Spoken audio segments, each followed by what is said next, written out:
9ویں صدی عیسوی عباسی خلافت کا وہ دور جب ظلم، سازش اور سیاسی بے چینی اپنے عروج پر تھی۔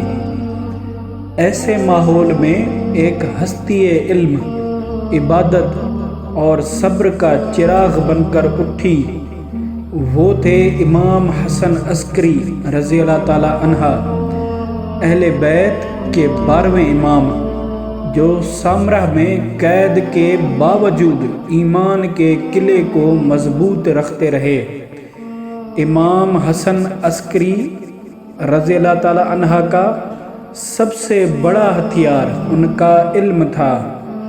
انہوں نے خاموشی کے ساتھ طلباء، علماء اور مخلصین کو تعلیم دی۔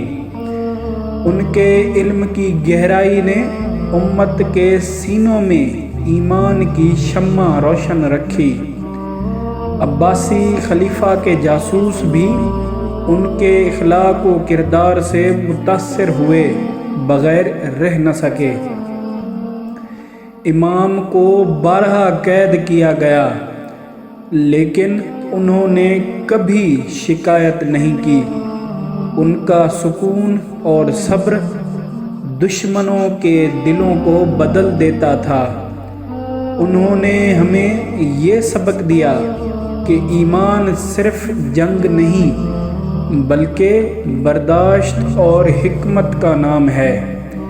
آخر کار امام حسن عسکری کو زہر دیا گیا، لیکن وہ دنیا سے جاتے ہوئے بھی امت کو علم، صبر اور قیادت کا پیغام دے گئے۔ ان کے بعد ان کے بیٹے امام مہدی کی غیبت کا آغاز ہوا اور امت مسلمہ ایک نئے دور میں داخل ہوئی۔ یہ قسط امام حسن عسکری کی زندگی، ان کے علم، قید کے ایام اور ان کے آخری پیغام پر روشنی ڈالتی ہے۔ اس ویڈیو کا مرکزی سبق یہ ہے: ایمان کے سفر میں صبر، علم اور کردار ہی اصل طاقت ہے۔ مزید ایسی ویڈیوز کے لیے ہمارا چینل سبسکرائب کر کے بیل آئیکن دبا دیں تاکہ ہمارے آنے والے ویڈیوز آپ دیکھ سکیں۔ شکریہ۔